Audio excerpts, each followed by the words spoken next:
क्या है उसे समझते हैं गीता के अध्याय नंबर 5 श्लोक नंबर 14 से।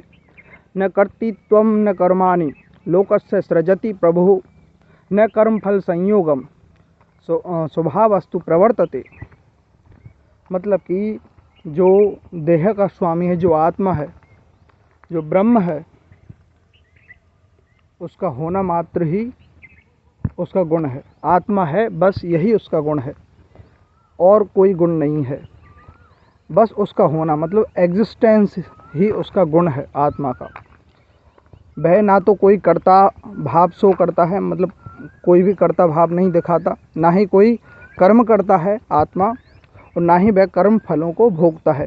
जो संयोगवश जो कर्म फल मिलते हैं उनको भी नहीं भोगता है। कैसे? हम विज्ञान का उदाहरण लेंगे, साइंस का, क्योंकि साइंस को ही आजकल लोग प्रमाणिक मानते हैं, मतलब प्रूफ के रूप में लेते हैं। तो देखिए, जिस प्रकार से कैटलिस्ट होता है या फिर एंजाइम जो होता है, एंजाइम आप जानते हैं, आप भोजन करते हैं तो ग्लूकोज वगैरह उनको पचाने के लिए एमाइलेज ना, ऐसे एंजाइम होते हैं। प्रोटीन को पचाने के लिए प्रोटीएज, ऐसे एंजाइम होते हैं। तो उन एंजाइम्स का जो काम है वह क्या है कि उनको पचा देना भोजन को। लेकिन एंजाइम का गुण क्या है? उस एंजाइम के होने से ही, होने मात्र से ही वह अभिक्रिया, वह रिएक्शन पूरी हो जाती है। हालांकि एंजाइम का उसमें कुछ नहीं बिगड़ता है। भोजन को पचाने के बाद एंजाइम जो है जैसा का तैसा वही बना रहता है। बाद में जैसे ही भोजन पच गया फिर से वह एंजाइम उसी रूप में आ जाता है। और इसी प्रकार से आत्मा जो है उसके होने मात्र से ही सारे कार्य होने लग जाते हैं। मतलब कि उसके एग्जिस्टेंस से, जिस प्रकार से कोई भी रिएक्शन होती है, अभिक्रिया होती है, उसमें कैटलिस्ट जो होते हैं उस रिएक्शन को करने में सहायक होते हैं। और जब वह रिएक्शन, वह अभिक्रिया पूरी हो जाती है तब वे कैटलिस्ट अलग हो जाते हैं और प्रोडक्ट बन जाता है।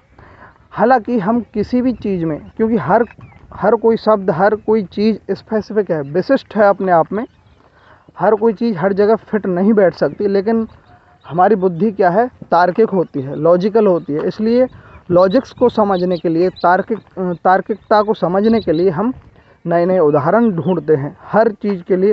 क्योंकि भौतिक शरीर है, भौतिक ही मन है, तो भौतिक मन में हमें चीज़ों को समझने के लिए भौतिकता का उपयोग करना पड़ता है।